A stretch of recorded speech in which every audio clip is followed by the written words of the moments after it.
Welcome to Rubens Nest, Uniquely Yours, a show designed for the plus-size community, created to enlighten, entertain, inspire, and inform.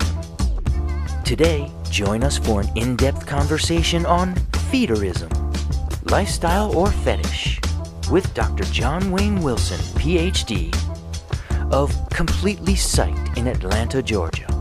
Plus, the ladies will be chatting with stylist and costume designer Ceci from the Netflix hit show Dear White People. Here are the ladies of the nest, Cyddia, Chevondalyn, and Tomia. Hi everybody, welcome back. It's so good to have you here.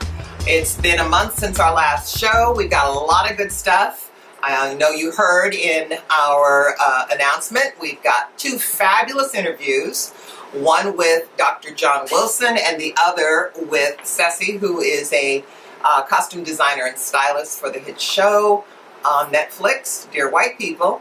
And she's my sister, so it's a real honor having her here with us. So we've got a lot of good stuff going on, and we're just going to jump right into it. Okay. So ladies, since the last time, anything new, different, changes, fun stuff? Well, I just was last night with family, celebrated my uncle's 80th birthday party. Right. It was a great event because I got to see family that I hadn't seen since I was a little girl. Oh, wow. Florida and all over California. Oh, nice. Yeah. Very nice. Yes. What you been up to? Well, I got a chance to go to Arizona to visit some family. Very It was amazing. We celebrated my little niece's birthday. She's the cutest little thing ever. Oh. So we got a chance to spend some time with my husband's family. We haven't seen them in a long time, or just get to spend some quality time. So it was good to see them all. Oh, that's good. It's always nice. And you. Well, I actually have two things. Okay. It's always juicy when it comes to you. I know, right? Well, the first thing is, I got a chance to take a little vacay, and I went to Hawaii. It was on the Big Island. Everybody was so concerned, because of Kilauea. Yeah. But Kilauea is like way on the opposite side of the island, this little itty bitty little section, as opposed to what everybody keeps thinking that it's like, oh my God, the whole island is blowing up. Right. It isn't. Not at all. If you had a chance, I did a couple of the Facebook Lives saying, people, don't be afraid, come. But it was beautiful. So I was in Kona, which is on the northwest side of the island. Kona coffee is the best. It is. And you know what I found out? There are different grades. Really? We were at the grocery store shopping the first night because my host was cooking. And so we were shopping for goodies, and I said, well, I need coffee because without it, I'm a grumpy Gus. So, and there was the different prices, and it was like, well, I didn't realize that. I go, Kona is Kona, is Kona, but it's not. So it's just different grades of it, and, the more expensive, the better the grade, and the better the flavor. Richer roast and all of that. But it's delicious. But the island itself is amazing. It's gorgeous. It is so beautiful. The people were amazing. I just had the best time. I didn't want to come home. Okay. I could pack my bags and just be there forever, But, you do have to come home. Back to reality. I got to come back to reality. But I had been coasting. I was so relaxed. I had a blast. It was wonderful. Good. My second piece of good news is my niece, who had a little baby last year. Yes. Her new baby is here. Oh, new baby. Yes. Violet Sky. She's just gorgeous. So I'm a great auntie for the second time. Congratulations. Actually, technically second time with her because I do have other nephews. So but she's beautiful. She's gorgeous. I love her name. Yes, the first one is was Summer Rose, and this is Violet Sky. So she's gorgeous and thrilled. Awesome. So moving on. Yes. We've been talking about the topic of feederism for a while. we had seen an article on Facebook. Yeah. You know, doesn't everybody see everything on Facebook, Okay, right? really. But we saw this article about this woman who was 600 pounds and she wanted to weigh 1,000 pounds. And so her significant other is helping her by funnel feeding. Oh. And so just for the sake of definition, okay, the person who is being fed is the feedee. Okay. The person doing the feeding is the feeder. And they call it funnel feeding because what they do is they take, you know, all the food, mush it up in a blender, and what the person can't eat, they just drink.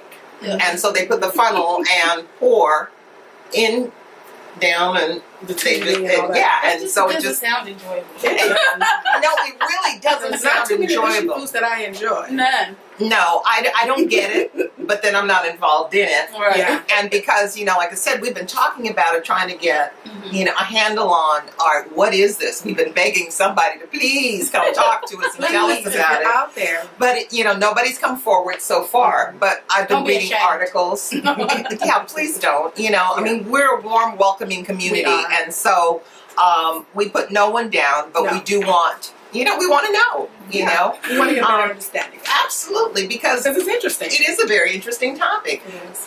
They have their own community. Mhm. They have a website called Phoebe, Yes. Feabie, Yeah. which is, you know, this whole community of people who support one another. They talk about, you know, the process. I even signed up. I have a profile too, just to check it out. Oh, did you do it? Yeah. Don't Okay, turn great, into yeah. a feeder. No, but I was interested. I just wanted to see what it was all about. Well, yeah, you know, You see and so many different people. there are a lot of different people, and they're, you know, from all walks of life. Because Yeah, I went exactly. on and I looked at it, and I was fascinated reading some of the, you know, the posts and things that they have. But what really was even more so for me, because I like statistics, you know, Yeah. and so it has a whole section reporting It does. on the different, you know, where there are people who are involved in the process, and, you know, the different countries, nationalities, you know, who's a feedies, all of that. And Yeah. so for me, you know, the statistics were Interesting. very interesting. Yes. You know, very much so. So because we've been trying to wrap our heads around it, and we didn't want to make any assumptions. No, definitely You know, not. and we definitely aren't making any judgments. No, not okay, at all, not so at all. just so you all understand, Not at no all. judgment. No judgment. We're just wanting, you know, to know more about it. Yes. Absolutely. So I said, well, you know what? Why don't we go out and talk to somebody Yeah. who, you know, they do these, you know, kind of things for a living. Yeah. So we reached out to Dr. John Wilson, who is a psychologist and a very dear friend of mine. And I, you know, approached him and I said, what do you know about it? And when I first asked, you know, he wasn't really aware, but he said, let me do some research. Let me come up and see what I can come up with. And so we're really excited that he's going to be able to talk to us about that, you know, and give us some real, you know, if Insight not on it. insight, you know, some facts maybe, give us a little definition into, you know, the whole process and what's a fetish, what isn't, you know. So looking forward to sharing the interview that we had with him. Yes. You know, later in the show, we're going to have my sister who's going to be on, and she's going to be giving us, you know, her story, her journey. Mhm. I did mention that she was my sister, didn't I? Did I say that? Maybe. Okay. I think so. You know, you get old and forget. And it's her daughter. Yes. So I'm saying she's the grandmother. She's the grand. She's the nana. The She's nana. the nana. Yeah. You know, we don't acknowledge being grandmothers. Okay. Or We're way too young. grandma. Glam mom. Yeah. Very good. Very good. See, She yes. is the glam mom. Yes. You know. So she is going to be with us also. We did an interview with her, and I'm excited to share her journey from, you know, her starting point to where she's come to today, Mhm. which is a great story. It You know, is. I mean, I know it because I lived it. So stay tuned. Don't click away. We got good stuff ahead. All right. So with us via video conference is Dr. John Wayne Wilson, PhD, a licensed professional counselor with demonstrated skills in providing services to individuals, couples, and groups in treating mental health, behavioral and emotional concerns, training mental health professionals, developing psychological educational workshops, public speaking, classroom lectures, managing mental health professionals and supervision, crisis intervention, coordinating clinical outreach efforts, developing agency-wide marketing materials, functioning as a consultant, and increasing public awareness of mental health services, conducting psychology-related expertise to local television and newspaper media. He possesses expert skill level in internet and computer-related technologies. Now that's a mouthful. Mr. John. Wow. Yeah, he's obviously good at what he does. Absolutely. Since over the past couple of months, we've been talking about feederism. Is it a fetish or is it a lifestyle? We asked Dr. John to shed some light on the topic, and here's what he had to say. The first place to start off is to understand that there's not much research on this area, and it's only kind of been around in terms of conversation in the past decade or so. And there's a lot of subjectivity involved in the conversation and some of the stuff I came across on the web. And so, like, is it a lifestyle or is it a fetish? Well, it's probably both. It probably depends on the person. It's a very subjective experience. And so there's a component of it that is a fetish. And basically, a fetish is anything like an object, a body part that is required or necessary for sexual gratification. Now, one person's level of satisfaction may be something different to somebody else. So that's why it's subjective and it's kind of hard to kind of pin down.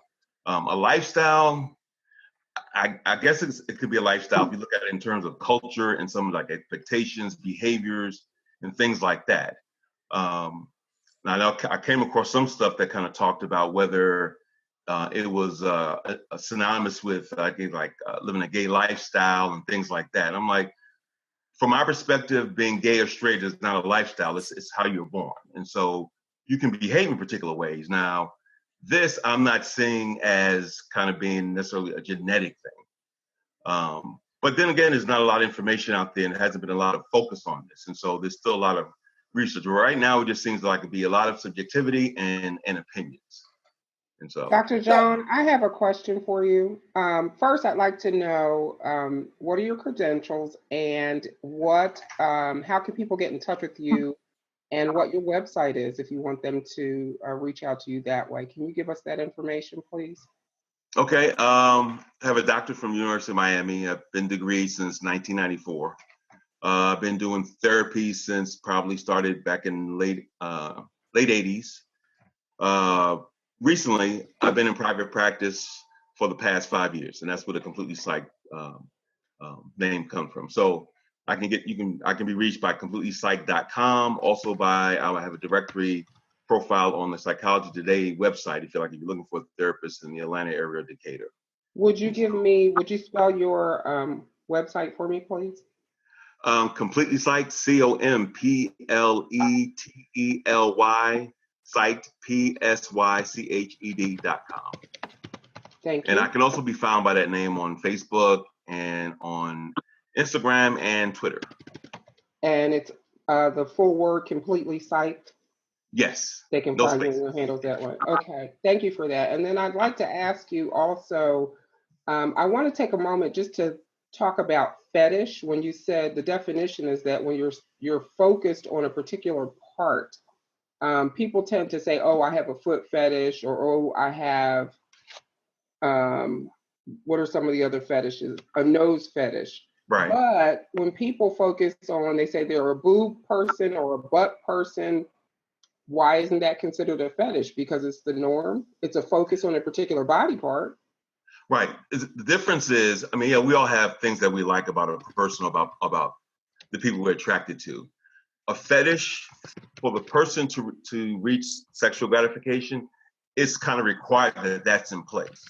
And so let's say, I mean, people like sucking toes, that can be something that someone likes. If it's a fetish, it's like it has to be a part of whatever they're doing for them to be satisfied sexually. Where someone who just, I mean, they may like it, but they may not have to partake in it every time. It may be every once in a while. They can get excited by other things. But a fetish is more of a kind of a requirement. And so if that is not present, then it's kind of difficult, if not impossible, for the person to be sexually aroused or gratified. And so that can lead to then a person becoming obsessed about that particular activity, being involved in their sexual activity or their attraction to somebody. And so it starts entering, I think, on the realm of being extreme, because now it's required. And so then some of the normal kinds of fluidity that most people have around their sexuality disappears. Okay, that's good definition.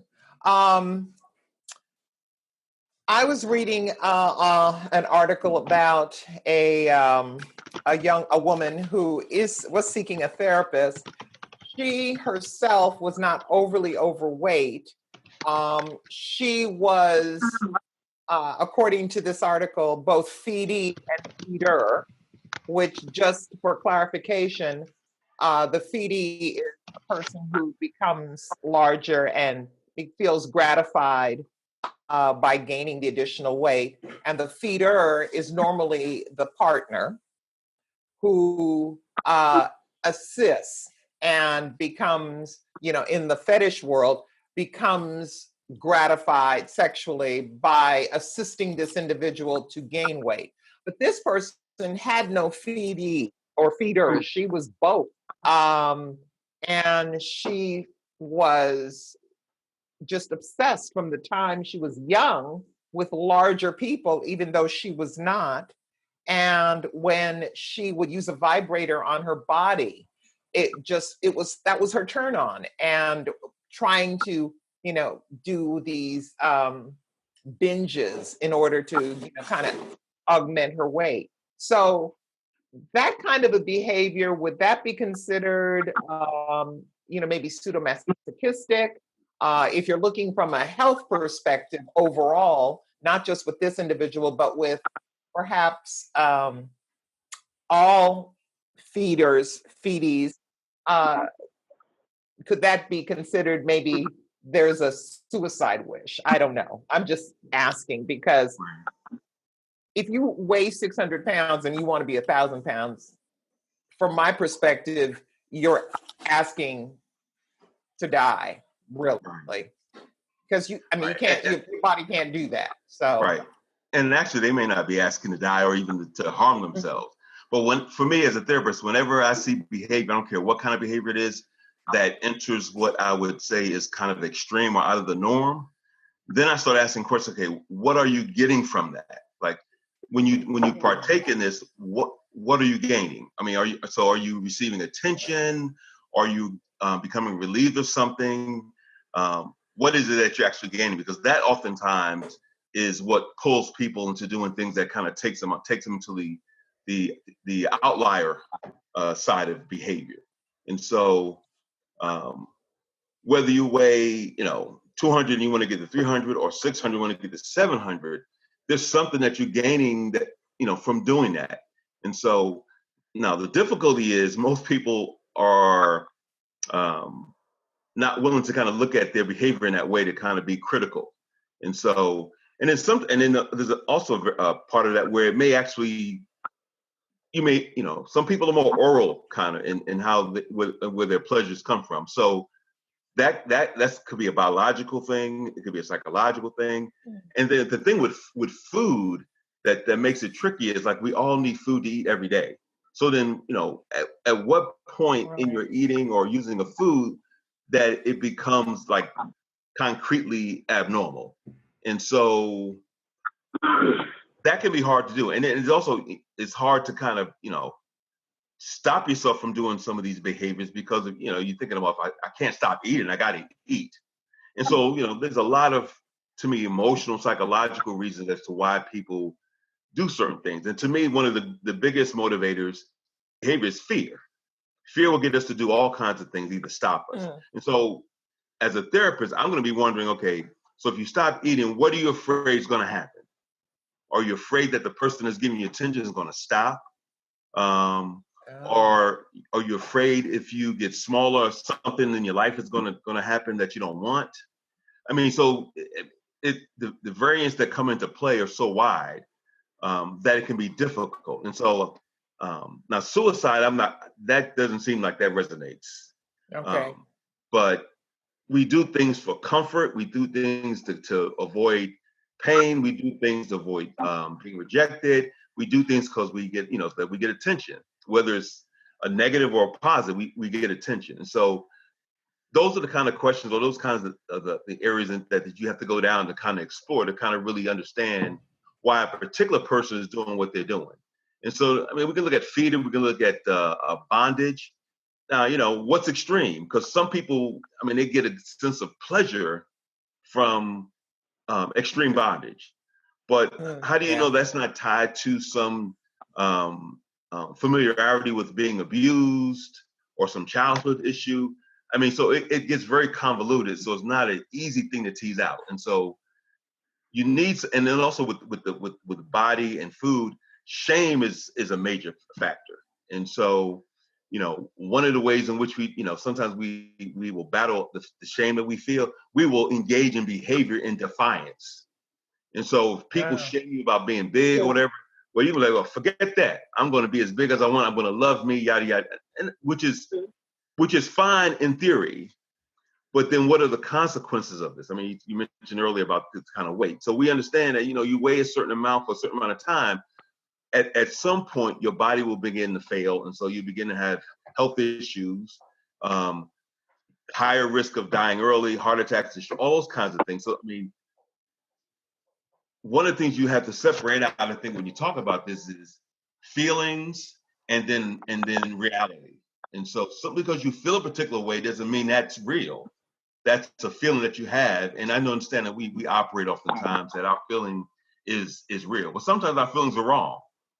And, and sometimes the things that we have to do that's really healthy doesn't feel well, doesn't feel good, but that doesn't mean you don't have to do it. And so it gets very difficult. And so one of the ways in which you can kind of combat that, you need people around you to kind of be, one, not shaming, because I don't do shame, and people to be straight with you. And so, but it's so much tied into weight and size in our culture, it's hard to have those conversations.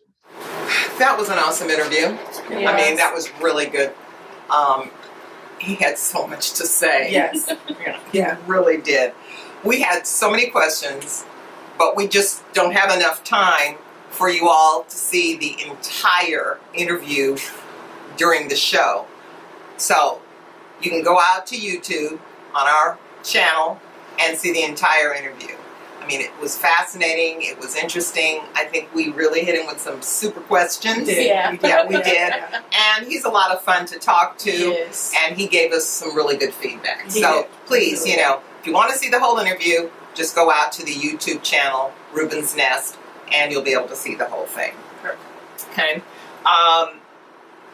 And again, if there's anybody out there who is in a feeder-feedee relationship, we'd really love to talk to you. As we said at the beginning, no judgment, no criticism. We just really want to know more. And it is, for really a very, very interesting topic of discussion. And I think others would like to hear more about it too. Yeah. So if you want to talk, feel free. Email us at info@rubensnest.com, or you can private message us at Rubens Nest on Facebook. We welcome We absolutely do. We really do. Anybody. Yeah. Let us know. So recently, we had a chance to sit and chat with Ceci, the stylist, and the costume designer for Dear White People. Ceci has been in the industry as a designer for several hit shows: Sister Sister, Living Single, Different World, Half and Half, and that's just to name a few. Because there's more. few movies and everything. So, and I think she's actually working on a movie now. And it was fascinating to hear her story and her journey of where she began. I know the story, but I think you all are going to enjoy it. So here goes. Well, how did I get started? I started having an interest from as a child making doll clothes. I mean, I think you certainly taught me how to make clothes out of socks and make gowns. And Cyddia was in fashion school, and she would, have scraps of fabric, and my mother always sewed our clothes. Oh, okay. So there was always scraps around, and I'd scoop them up and, cut a hole out in the neck, and, that'd be a poncho, and, put a ribbon around the sock for a belt or whatever. And then I started sewing by the time I was 4. And Tia Clara bought this little toy sewing machine called So Big for Christmas, and it was really great because it was metal, it was really heavy constructed, and I would set it up right next to my mother's sewing machine, and as the scraps come falling, I would go, oh, can I have this piece, can I have this piece? And then I remember I made my first outfit, first grade. I was a turquoise and white for myself. Turquoise and white polka dot culotte with a white tank top. I still remember like yesterday. I wish I still had it. Oh my gosh, did you ever take a picture in it? I don't know. I mean, I don't know if I did, but I have a picture in my mind. Okay. And so that's good enough. We probably have it buried in the archives. Yep, and in first grade. Yeah, first grade. You're 6, but I started sewing when I was 4. Yeah. First day of school, that's your important outfit. Yes. I got down with the turquoise polka dot, and I made my clothes all throughout elementary school, and by the time I was in middle school and high school, I was making an outfit for myself every day. Okay. I did my homework, and then we had a room that was converted floor to ceiling, wall to wall, nothing but fabrics and patterns galore. And the weekend excursion was going downtown, getting fabrics and going to designers and getting their ends, which was, the fabric that they were done using for that season. Yeah. And so we always had fabric around, so I always was making things and making clothes for my friends, and had a side hustle all the time. Okay, there you go, side hustle. Right? Oh yeah. Always embroidering jeans. Yeah, exactly. So I always had something creative, and Cyddia was definitely a huge influence. I don't even know if she knows this, but she's a great illustrator, fashion illustrator. All right. And I remember the combination she had, like it was a trio. I remember of designs, and she used olive green and blue, and I was like, oh my God, I mean, who thought about wearing olive? And I was in elementary school, but it just stuck with me to this day. I'm like, oh my goodness, that's just dope. Oh, and then she also did another one that was brown and lavender, and I was like, oh my God, that's so elegant. Oh, it is. Isn't that brown and lavender? I mean, I love that. And so I was always checking out. Like a rich cocoa? Like really it was. Oh my God, it was amazing. And in fact, it influenced one show on Sister that I designed for, and I used brown and pinks. No, I didn't. And I'm surprised. I used browns and pinks, and I remember one of the photographers, the guy's cameraman. Okay. He was like, oh my God, by the way, I have to stop and tell you, that brown and pink is amazing. It's like, the combination. I was like,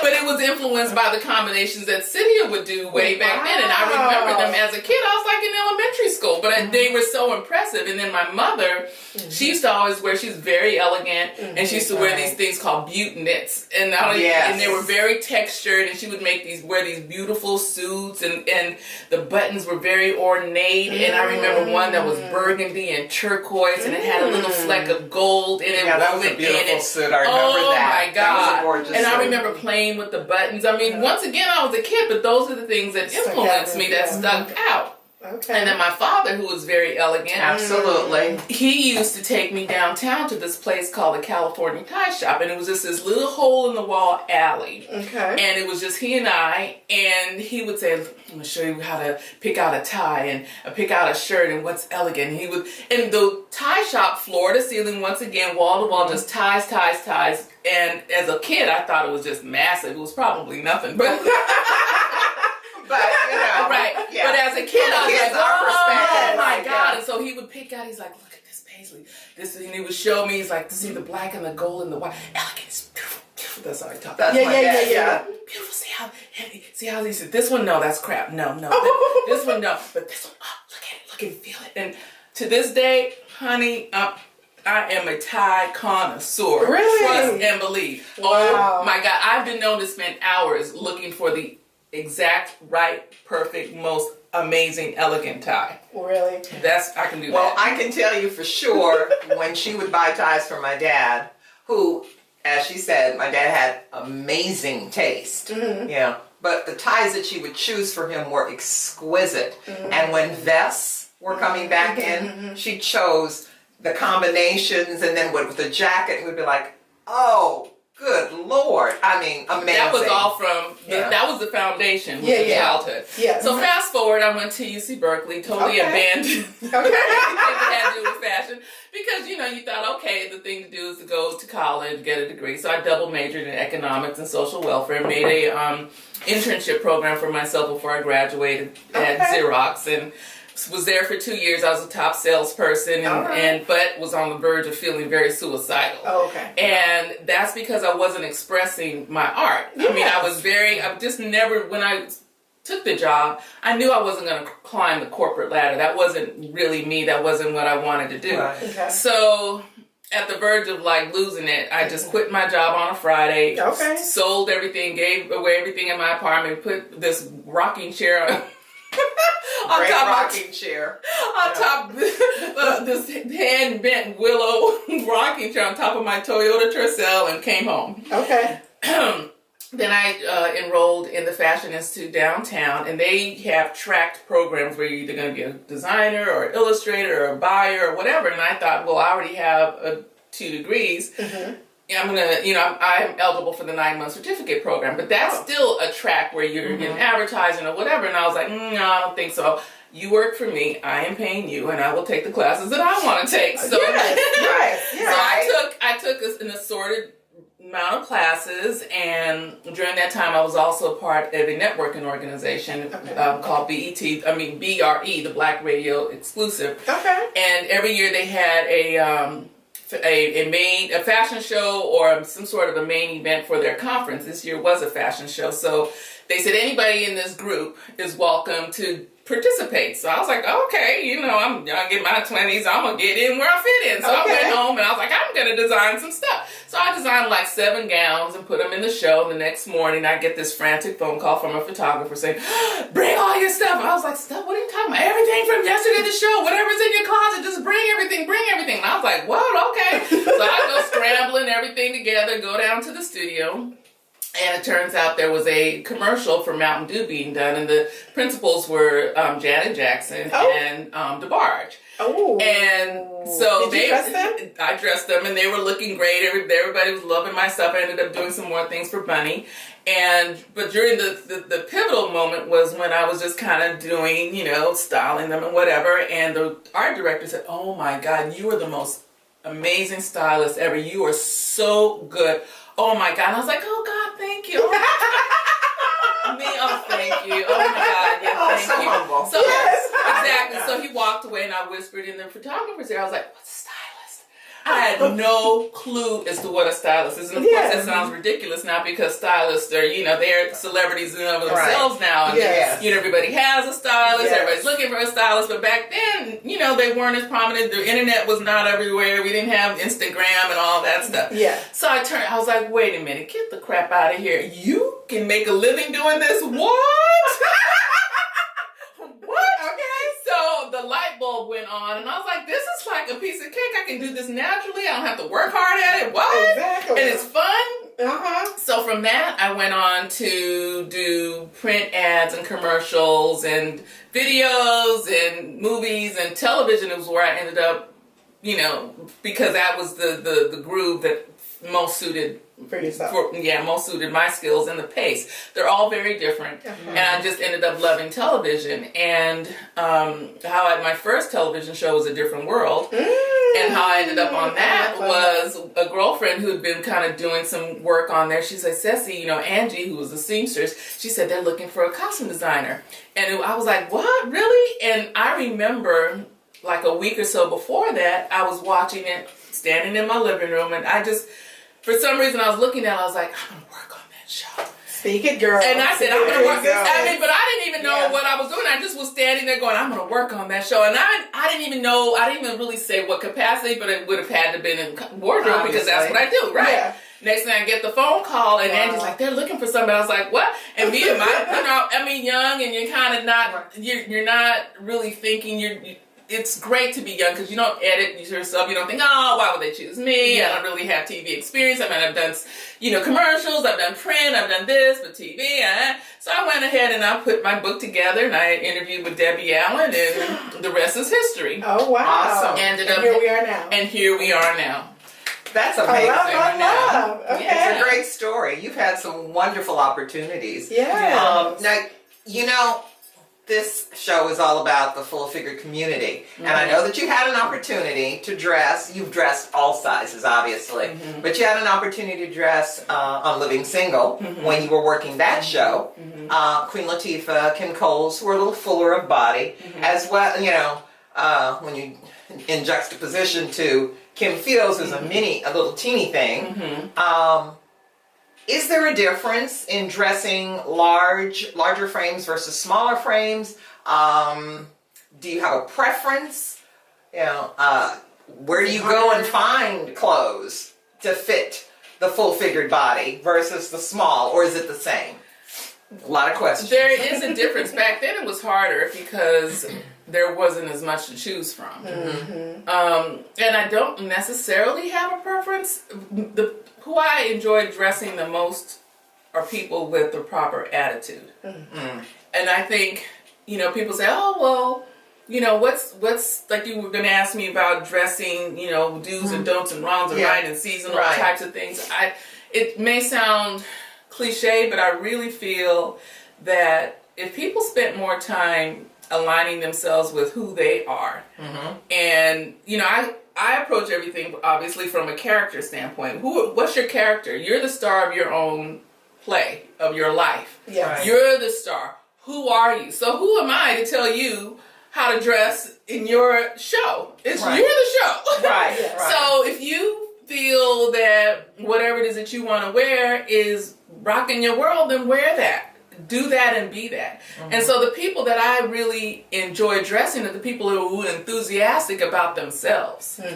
And, dressing Dana, Queen Latifah, and Kim, they were enthusiastic people. Right. So it wasn't this drudgery of like, oh my God, now I gotta look for a size, 14, that's it, whatever it is. It was still the same level of challenge and excitement for everybody. It wasn't one way or the other. So, Ceci's interview can also be seen on our YouTube channel. We had a really rip-roaring good time. I sound like an old person. I haven't heard that in a while. Such a knee slapper. I know. It was great. It was fantastic. It was No, actually, it was hysterical. My sister has a marvelous sense of humor, and unfortunately, Siobhan wasn't able to be with us when we did the interview. But Tomia and I, we had a blast. We did. We laughed a lot. We did. And Ceci was able to share an awful lot of information, and there's some really good points that I think you all are going to want to take to heart when you see the entire interview. Yes. She also gave us some tips. Yes. On what we were wearing that particular day. She really loved Tomia's outfit. She loved that. She enjoyed what I was wearing. I mean, and she talks about accessories, and so we were all accessorized to the max. She made a couple of comments about your hair. Yeah, me wearing it up and out of my face so you can see my beautiful face. Right. And as you see, I'm wearing it up today. Awesome. So I listen, Ceci. There you go. So definitely, please, look at the YouTube channel and watch the entire interview. Yes. And Ceci, thank you again Thank for you. coming and doing the interview with us. It was really a lot of fun.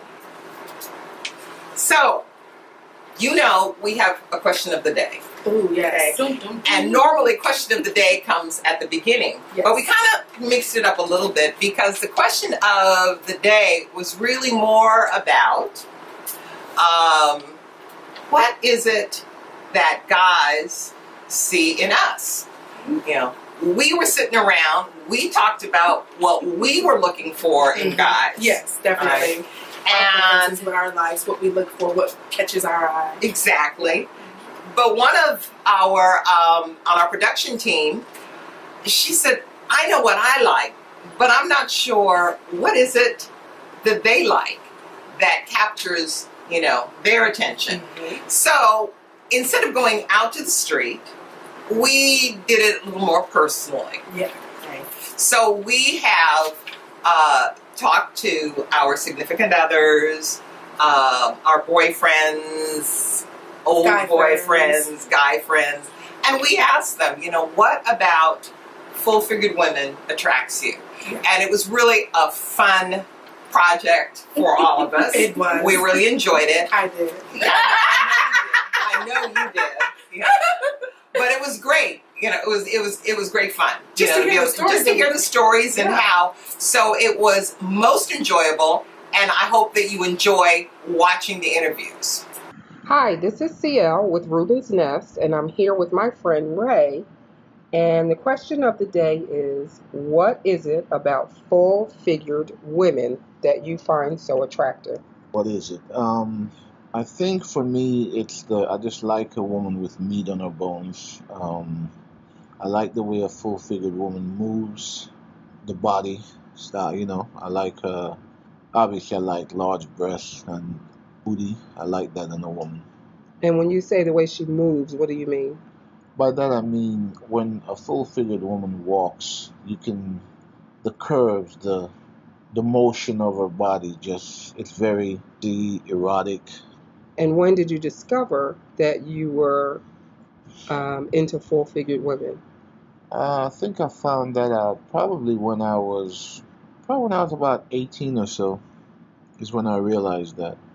Because I always found full-figured women more attractive. I would always find myself drifting more towards, trying to axe out someone, a woman that's full-figured. Or Was it hard for you to do that, or did you succumb to peer pressure?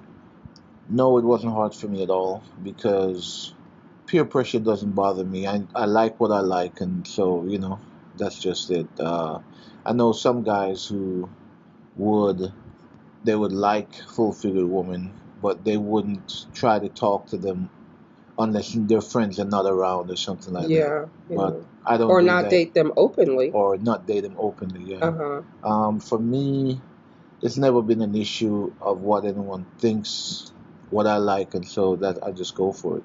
And so to conclude our little conversation, what encouraging word would you tell to full-figured women who are interested in meeting men like yourself?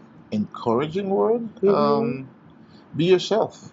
Don't worry about what anyone else thinks about you or anything like that. Just be yourself, and men who are really interested in full-figured women, they will drift towards you easily. You'll know them easily.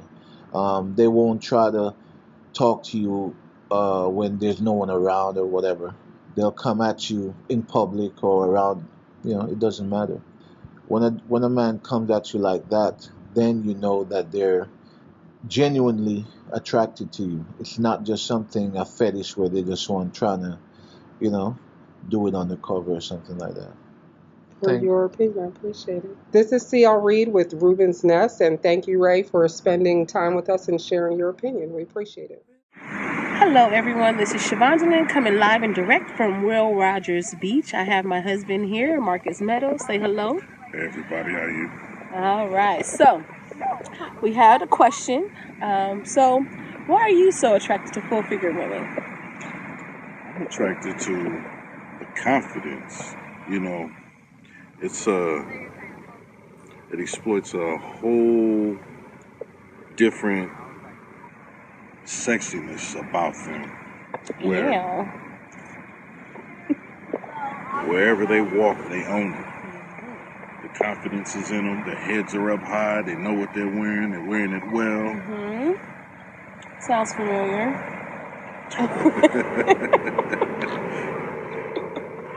And that's what attracts me. Okay. So have you always been attracted to full-figure women, or like even since you were like a little boy? Of course. Really? Yes. Wow. So what was the first woman that caught your eye, and you know, what ran through your mind when you saw her?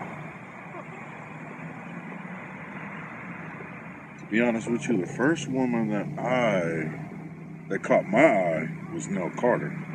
Nell Carter? Nell Carter. Wow. I just thought she was beautiful, you know. I just really thought she was beautiful. You know, her personality, you know, and then the fact that, I mean, again, she had a nice little confidence about her where, you know, it became her sex appeal. Mm-hmm. Now, you and I have been married for how many years? 16. 16 years. Now, when you saw me, what was the first thing that caught your eye? The way you walked into where I was working. You owned it like it was your Starbucks. Like it was my Starbucks. Oh, okay. So let me ask you this. Mm-hmm.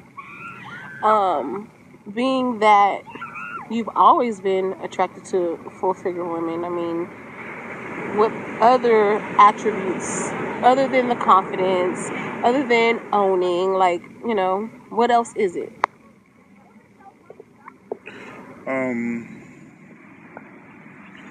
You know, again, I was just never attracted to thin women. It was just, to me, a voluptuous woman is a virtuous woman. Mm-hmm. You know, that's a real woman, to me. Mm-hmm. My opinion, yes. Okay. So, I mean, what about the body parts? What are your favorite body parts on a full-figure woman? To be honest, everything on mine. Everything? It's not one particular body part that you prefer over the other? Well, or it's just the whole package? Well, for me, it's the lips. I mean, it's the hips, legs, and thighs and bottom that gets my attention. Oh, is that right? Of course. Okay. All right. Well, we're at the beach today, so we just wanted to talk to you guys a little bit and share what this man has to say about full-figure women. You all have a great rest of your day. It's been wonderful. Enjoy yourselves. Bye. What does a Rubens full-figured woman mean to you? Okay, well, thank you for having me. A full-figure woman is definitely a woman that's not skinny or petite. A woman that has some meat on her bones. A woman that has a little extra cushion for the pushing. A woman that is, I would say, at least bigger than either a size 14 or bigger. Right.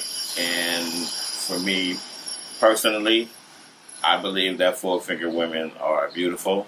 I've always preferred full-figure women. I've never had a girlfriend or even dated anyone that wasn't full-figured.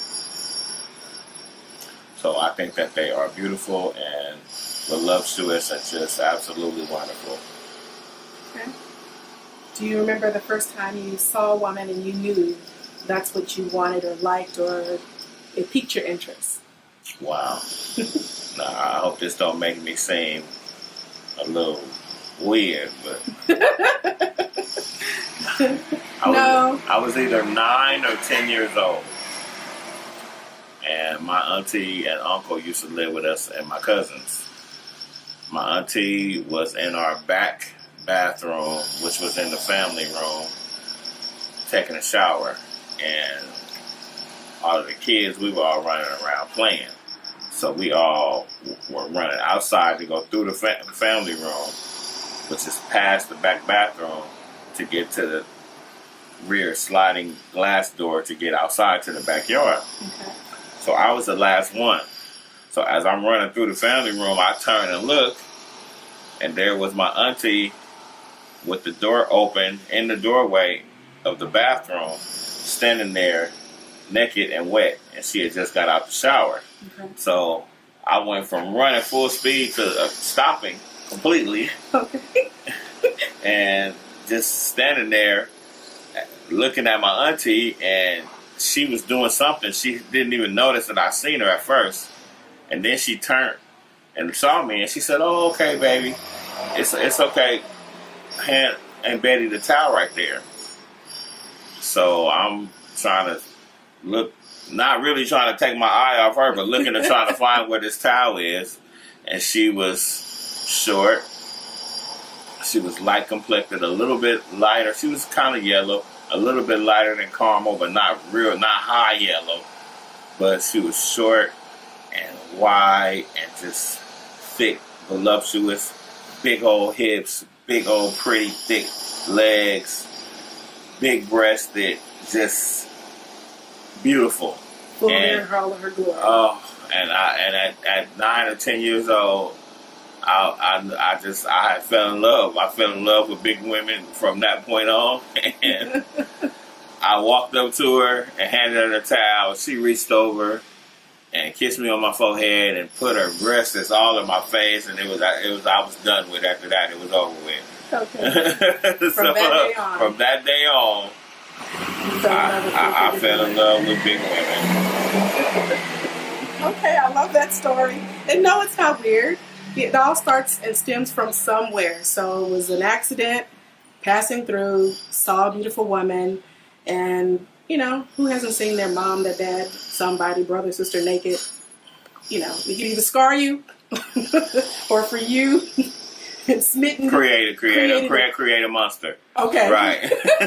From then on. Okay, Right. okay, I like that story.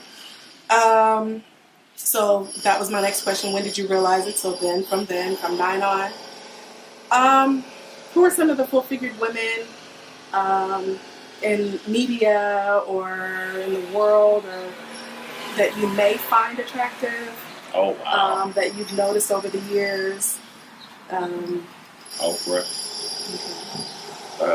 Jill Scott. Jill Scott is gorgeous. Monique, the comedian. Okay. Actually met her. Oh, wow. How was that? How was that meeting? I'll have to tell you that story another time. But Okay. It was nice. Okay. A lot of them. Who else can I think of? That's good. I like the actress, but she lost weight now. The white lady, Jenny McCarthy. Oh, okay. Yeah, I think she's beautiful. She is. She's a cutie. I like her. Yeah. And funny, too. Right. Very funny. Okay, so let's take it back to when you met me back, 1996, summer of 96, in a club. This homely, big girl with a jean dress on down to her ankles in a dark club. What was Not it that homely, just innocent. Okay, very innocent. That's true. That very true. What was it that you saw in the club, this dark club, that made you step to me or approach me? I saw innocence and purity, which was actually something that I was not used to. So it was very luring and very intriguing. And it made me want to approach you. Well, thank you for that. So you said earlier you've never dated anyone that was of small petite. So would you say not only was it, because I was thinking before knowing that story, I thought knowing that I met you that your mom was a full-figured woman, I thought maybe that would be, but would you say every woman, well, you did say every woman that since you dated or liked have always been full-figured, so. Okay, well, I thank you for your time. It was just a few questions, just wanted to know the basis of, one last question. Just women in general, with being full-figured, like you said, one of the examples of the women losing weight, we were talking about it this morning. When I lost weight, there was one time, yes, I've lost weight before. And I think I got down to, my largest was a 26, 28, getting ready to go into 30, 32s. And then all of a sudden I lost some weight, and I lost about 80 pounds. And I think I was in an 18, tight 18, but an 18. And tell me what you were thinking about that, because I was just saying to him, I think I'm getting ready to go on another journey of losing weight. But this time I want to reshape my body. And so just, I guess, I remember one thing you did say after not seeing me for a while. You said, stop losing weight. You're losing all your loveliness or something you said. Right. Kind of pick up from there. Right. You're losing all your voluptuousness. Stop right there. Don't go no further. That's what I said. But actually, like that 18, 20 was a good, healthy size for you. You were still full figured and still extremely attractive, but not too skinny, or too small, but you were looking like you were smoking something. Okay, so, no. Right. We don't want you looking like that. No. Right. Okay. Well, I thank you for your time. I thank you for being here, and I hope you guys enjoy and share your stories. Connect with the men and the women in your life that are full-figured and ask them their story. Maybe what was the first thing that caught their eye, or what is it that they like about a full-figured, voluptuous, Rubens woman. Thank you. Thank you for having me. Okay, all right. So I have a question for you. First, have you always been a big guy? I have not. Okay, so even though you were more svelte, or did you have football physique? Kind of, sort of, but I played basketball. Oh, okay, awesome. So were you still attracted to full-figured women, even though I'm sure a lot of our smaller sisters were attracted to you? You still took the liking of fuller figure over them? Absolutely. Awesome. Yes. I like that. So do you think that now, as, a bigger guy, smaller women won't gravitate to you? Do they gravitate to you? What's that story? They actually don't. And for me, having conversations with different smaller or petite women or co-workers or even family, I think that if sisters, black women, think that if they're big and voluptuous, then they kind of don't want their man to be big. I think a lot of voluptuous full-figure women think, well, if the guy's big, then I need a skinny man, or we gonna both be too big, and it ain't gonna work. And then I think a lot of the sisters, a lot of the smaller sisters, they think that, quote unquote, they work so hard to keep their body, or they arrogant, or they feel like their shape is what it is, and why kind of sort of maybe demean or degrade themselves by being with a bigger size man. So it's kind of, it varies. I do get some attention from smaller women every once in a while, but it's mostly the bigger women that don't have the complex of being with a bigger guy and sharing a bigger guy in a relationship and thinking it ain't gonna work because we're both big and we just both gonna get laughed at, that kind of thing. That's a good point. Tomia, what about you? You know what? That's a very good point too, because when I met him in '96, I've always been big, not this big, but I've always been big, and he was much smaller, like you said, basketball figure, and I was kind of intimidated. But when a man shows you he's interested, believe it. And I had to believe it. And once I believed it, then I knew that he was fine with what he saw, because there was no hiding it.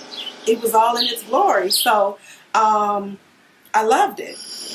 And over the years, do I gravitate towards bigger men or fluffier men? I do love bigger men, fluffier men. But I would never... I take that back, scratch that out. Not never, but in my mind for years, it was never a slim man that I could be attracted to, because I always felt that either I was too big, I would be too heavy, I would be too much, or you can't handle this, all of this. But I've had to kind of lay that to rest, from friends and family telling me otherwise and men telling you otherwise, saying no. And so I've had to take the discrimination off my own self. And so, do I love big men? I do. Do I mind a small man? Yes. So, I've been approached by both. Slimmer men and bigger. And which do you prefer overall? I just prefer chocolate. Anywhere from, no, really.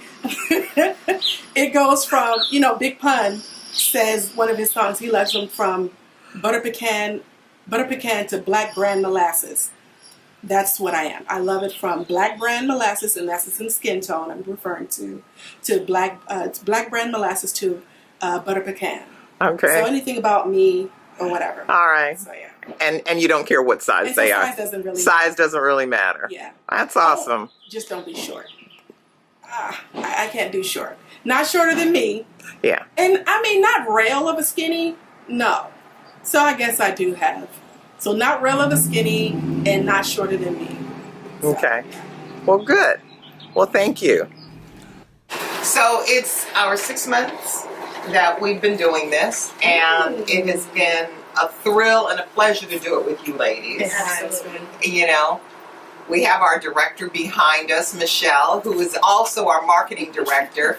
So, our photographer. And Crystal, who is our my business development partner, yes. Who she keeps us on task and on point. She knows how to crack that. Yes, she does. Yes, she does. Shout out to Crystal. And, RN was created by, Crystal, myself, and Sharon. Many, many moons ago. We took, it was on hiatus for 20 years. Oh. Seriously. We created it. It was wonderful. And so we brought it back in this format. So thank you to those of you who have subscribed, who have been faithful, who have come to our Facebook page and liked our pictures, our posts. Keep it up. Please spread the word. We really appreciate it. Recently, I had an opportunity to go to church and be in service, something that I don't do as often as I should, but, and the pastor was teaching on what happened actually was my favorite scripture, which is Proverbs 3, 5 and 6. Trust in the Lord with their whole heart, so forth and so on. But he was talking about who we surround ourselves. Who are the voices in our heads? Who do we listen to? Very important. It is very important. And, we hope that we're a voice in your head. If you don't surround yourself with positive, uplifting, encouraging people, it can take so much away from you. Yes, it can.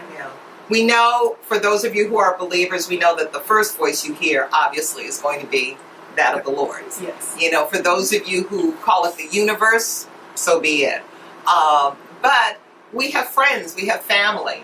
If those people are not speaking positive words into your life, then stop listening. Remove those. And remove them.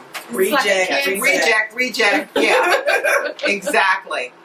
So we hope that we have been a positive voice in your life. We hope that you will continue to come back and surround yourself with what we have to offer. Yes. So that's a wrap for us.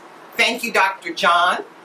Thank you, Ceci. Thank you. It was a pleasure having both of you with us today.